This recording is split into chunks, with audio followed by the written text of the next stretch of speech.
बिस्मिल्लाहिर्रहमानिर्रहीम। मैं हूं मोहम्मद अफजल नासिर भट्टी और आप देख रहे हैं मेरी जंग डिजिटल। नाज़रीन, हम इस वक्त मौजूद हैं पुलिस थाना गड्डा सिंह के गांव नूरीवाला में, जहां पर 26 जनवरी को खून की एक होली खेली गई, जिसमें एक शख्स को अंधाधुंध फायरिंग करके हलाक कर दिया गया, जबकि 7-8 अफराद को फायरिंग करके शदीद जख्मी कर दिया गया। हम इस वक्त मौजूद हैं मकतूल जो मुस्तफ़ा था उसके घर में मौजूद हैं। उनकी बीवी, उनकी अहलिया, उनकी जो बेवा हैं वो हमारे साथ मौजूद हैं। हम उनके साथ बात करते हैं कि ये क्या वक़ुआ हुआ था, किस तरह ये वक़ुआ पेश आया, इस वक़ुए की वजह क्या थी। इस हवाले से हम उनसे बात करेंगे। मेरी भैन, जो बंदा कतल होया सी मुस्तफ़ा, तुहाडा की लगदा सी? मेरा मियाँ से। तुहाडा मियाँ सी? हाँ जी। ते तुहाडे किन्ने बच्चे ने? मेरे 2 बेटे ने, 1 बेटी है। 2 बेटे ने, 1 बेटी है। हाँ जी। ते तुहाडा मियाँ की करदा सी? अपना कारोबार करदा सी। अपना कारोबार करदा सी। ते ਇਹ ਮੇਰੀ ਭੈਣ ਕੀ ਵਕੂਆ ਪੇਸ਼ ਆਇਆ ਹੈ? ਬਸ ਬੱਚਿਆਂ ਦੀ ਮਸਲਾ ਬਣਿਆ। ਬੱਚਿਆਂ ਦੀ ਵਜ੍ਹਾ ਤੋਂ 2-3 ਦਫਾ ਲੜਾਈ ਹੋਈ। ਅਸੀਂ ਵੀ ਮਾਫੀ ਮੰਗ ਕੇ ਅਸੀਂ ਉਹਨਾਂ ਕੋਲ ਨਾ ਗਲਤੀ ਦੀ ਮਾਫੀ ਮੰਗ ਲੈਂਦੇ ਸਾਂ। ਕਿਹਨਾਂ ਕੋਲੋਂ? ਇਹ ਨਜ਼ੀਰ ਉਲਫ ਸਿਪਾਹੀ। ਅੱਛਾ ਜੀ। ਸਾਨੂੰ ਉਹਨਾਂ ਕਿਸੇ ਗੱਲੋਂ ਸਾਨੂੰ ਨਹੀਂ ਵੀ ਉਹਨਾਂ ਮਾਫ ਕੀਤਾ। ਉਹਨਾਂ ਤੁਹਾਨੂੰ ਮਾਫ ਨਹੀਂ ਕੀਤਾ? ਨਹੀਂ ਕੀਤਾ। ਅੱਛਾ। ਅਸੀਂ ਲੜਾ ਬੱਚਿਆਂ ਨੂੰ ਕੁੱਟ ਮਾਰ ਕਟਾ ਕੇ ਤੇ ਅਸੀਂ ਅੰਦਰ ਵੜ ਜਾਂਦੇ ਨੇ ਮਾਫੀ ਮੰਗਣ। ਤੀਕਰਾਂ 2-3 ਦਫਾ ਮਾਫੀ ਮੰਗੀ, ਉਹਨਾਂ ਸਾਨੂੰ ਮਾਫ ਨਹੀਂ ਕੀਤਾ। ਅੱਛਾ। ਉੜਕਦੀ ਬਾਕੀ ਉਹਨਾਂ ਜਦੋਂ ਬੱਚਿਆਂ ਨੂੰ ਕੁੱਟ ਕੇ ਉੱਥੇ ਜਾ ਕੇ ਉਹਨਾਂ ਬੇਹੋਸ਼ ਕਰਕੇ ਸਿੱਟ ਆਏ ਨੇ। ਅੱਛਾ।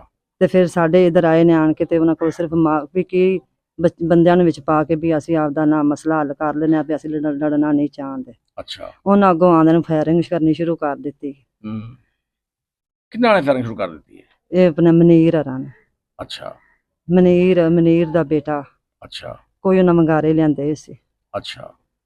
ਫਿਰ ਕੋਈ ਕਈਆਂ 5-6 ਜਣਾਂ ਨੂੰ ਤਾਂ ਲੱਗ ਗਏ ਨੇ ਫਾਇਰ। ਅੱਛਾ। ਜ਼ਖਮੀ ਹੋ ਗਏ ਨੇ। ਜਿਹੜਾ ਮੇਰਾ ਮੀਆਂ ਮੁਸਤਫਾ, ਉਹਨੂੰ ਵੀ ਗੋਲੀ ਲੱਗੀ, ਉਹ ਥਾਂ ਤੇ ਖਤਮ ਹੋ ਗਿਆ। ਅੱਛਾ। ਉਹ ਉਹਦਾ ਕਤਲ ਹੋ ਗਿਆ? ਕਤਲ ਹੋ ਗਿਆ। ਅੱਛਾ। ਤੇ ਇਹ ਫਿਰ ਛੋਟੀ ਮੋਟੀ ਲੜਾਈ ਤੋਂ ਉਹਨਾਂ ਨੇ ਏਡੀ ਵੱਡੀ ਫਾਇਰਿੰਗ ਕਰ ਦਿੱਤੀ ਤੇ ਬੰਦਾ ਮਾਰ ਦਿੱਤਾ, 7 ਜ਼ਖਮੀ ਕਰ ਦਿੱਤੇ। ਹਾਂਜੀ।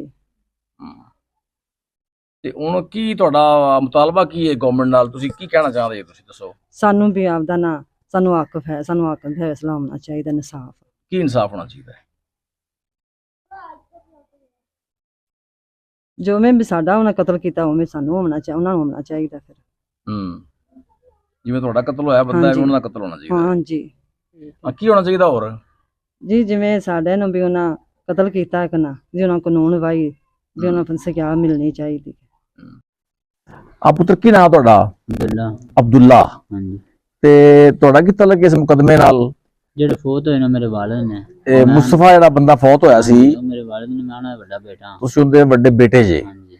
ਤੇ ਇਹ ਕੀ ਮੇਰਾ ਪੁੱਤਰ ਵਕੂਆ ਹੋਇਆ ਸੀ? ਵਕੂਆ ਕੁਛ ਨਹੀਂ, ਇਹ ਦੀਆ ਮੇਰੇ ਚਾਚੂ ਦਾ ਬੇਟਾ ਜ਼ੈਨ ਤੇ ਚਾਚੂ ਮੇਰਾ ਸ਼ਕੀਰ ਇਹ ਖੂਹ ਤੇ ਗਏ ਨੇ। ਜ਼ੈਨ ਭੈਂਸਾਂ ਚਾਰਾ ਵੱਢਣ ਲੱਗ ਪਿਆ ਤੇ ਕਿਹੜਾ ਚਾਚੂ ਮੇਰਾ ਆਗਾ ਚਲਾ ਗਿਆ ਨੇ। ਤੇ ਅਗਰ ਮੇਰੀ ਸਬ ਇੰਸਪੈਕਟਰ ਰਿਟਾਇਰ ਹੋਏ ਨੇ ਤੇ ਇਹਨਾਂ ਦਾ ਵੱਡਾ ਬੇਟਾ ਹੈਗਾ ਜ਼ੇਬ, ਤੇ ਇੱਕ ਸ਼ਹਿਦ ਤੇ ਕਾਮਰ ਤੇ ਆਤਫ ਤੇ ਬਾਬਰ, ਇਹ ਪਿੱਛੇ ਗਏ ਨੇ। ਤੇ ਜਦੋਂ ਚਾਰਾ ਲੈ ਕੇ ਆ ਰਿਹਾ ਤੇ ਉਹਨੂੰ ਰਸਤੇ 'ਚ ਉਹਨਾਂ ਨੇ ਜ਼ੁਲਮ ਜ਼ਿਆਦਤੀ ਕੀਤੀ ਨੇ ਤੇ ਉਹਨੂੰ ਮਾਰਿਆ ਨੇ।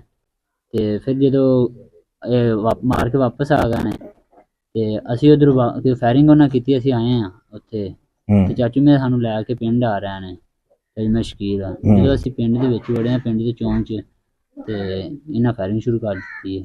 ਕਿਹਨਾਂ ਨੇ? ਜ਼ੇਬ ਹੈ, ਮਨੀਰ ਹੈ, ਦੀਆ ਸ਼ਾਦੀ ਹੈ, ਤੇ ਆਮਰ ਹੈ, ਬਾਬਰ ਹੈ, ਔਰ ਸ਼ਹਿਦ ਹੈ, ਤੇ ਦੂਸਰਾ DC ਹੈ ਯਾਸਰ। ਤੇ ਇਹਨਾਂ ਫਾਇਰਿੰਗ ਸ਼ੁਰੂ ਕਰ ਦਿੱਤੀ ਹੈ। ਜਦੋਂ ਇਹਨਾਂ ਫਾਇਰਿੰਗ ਕਰਨੀ ਸ਼ੁਰੂ ਕਰ ਦਿੱਤੀ, ਅਸੀਂ ਉੱਥੇ ਮੋਟਰਸਾਈਕਲ ਤੁਰਨਾ ਪੈਣਾ। ਇਹਨਾਂ ਫਾਇਰਿੰਗ ਸ਼ੁਰੂ ਸਾਡੇ ਕੋਈ 7 ਬੰਦੇ ਜ਼ਖਮੀ ਹੋ ਗਏ ਨੇ। 7? ਹਾਂਜੀ, 7 ਬੰਦੇ ਜ਼ਖਮੀ ਹੋ ਗਏ ਨੇ ਤੇ ਇੱਕ ਨੂੰ ਫਾਇਰ ਲੱਗ ਗਿਆ। ਇਹ ਕਤਲ ਹੋ ਗਏ ਨੇ ਜਿਹੜੇ ਮੇਰੇ ਵਾਲਿਦ ਸਾਹਿਬ। ਤੇ ਅਸੀਂ ਉੱਥੇ ਉਹਨਾਂ ਨੂੰ ਲੈ ਕੇ ਬਹਿ ਗਏ, ਚੀਖੋ ਪੁਕਾਰ ਸ਼ੁਰੂ ਕਰ ਦਿੱਤੀ ਤੇ ਇਹ ਨੱਸ ਗਏ ਨੇ।